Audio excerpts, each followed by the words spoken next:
Today I just want to tell you a goofy anecdote that explains how letting go helps you see a higher perspective. So when you are attached to an idea, you have a layer of fear over it that prevents you from seeing beyond it to the truth.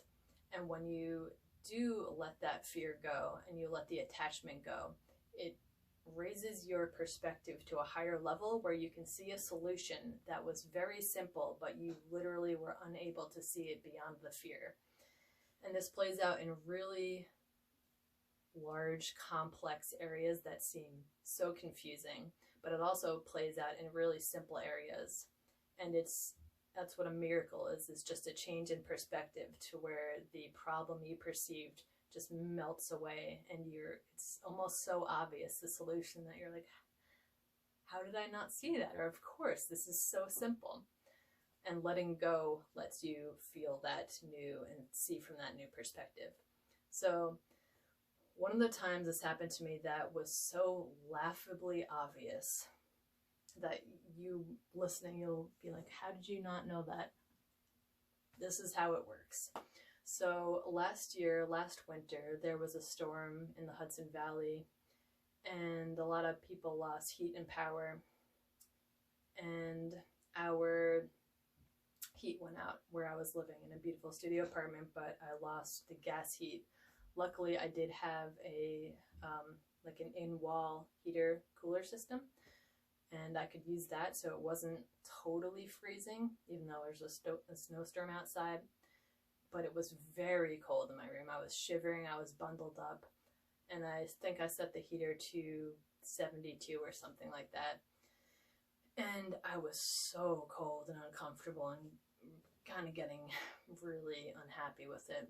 So I went to my friend's house, and she had heat there, so it was really cozy. And on the way back, I was driving, and I did the letting go process. I was like, okay, I'm just going to be warm. I don't know how, but I'm going to make sure that I'm warm. I believe I can be warm and comfortable, and it's just going to happen. When I get back, I'm going to find a way to make myself warm, whether I have to boil water a little bit at a time and like slowly give myself a bath with the boiled water, and find a way to have a hot shower in the sink, and it's going to happen. I'm going to be warm somehow. And then it occurred to me instantaneously that I could just raise the heat. And I realized there was never a point in my life where I'd raised the heat beyond 72. So it literally did not come into my head that that was even possible. It's not like I thought about it and was like, oh, that's impossible, or I can't do that, or the energy bill would be too high. It just didn't occur to me. It was not a thought that even came into my view to raise the heat above 72. And when I had the heat on 72, it actually meant like maybe it was 60 degrees or something because the main heat was out. But I got back to my apartment. I was like, how high do heaters actually go? And I set it to 78, and I was nice and warm and cozy.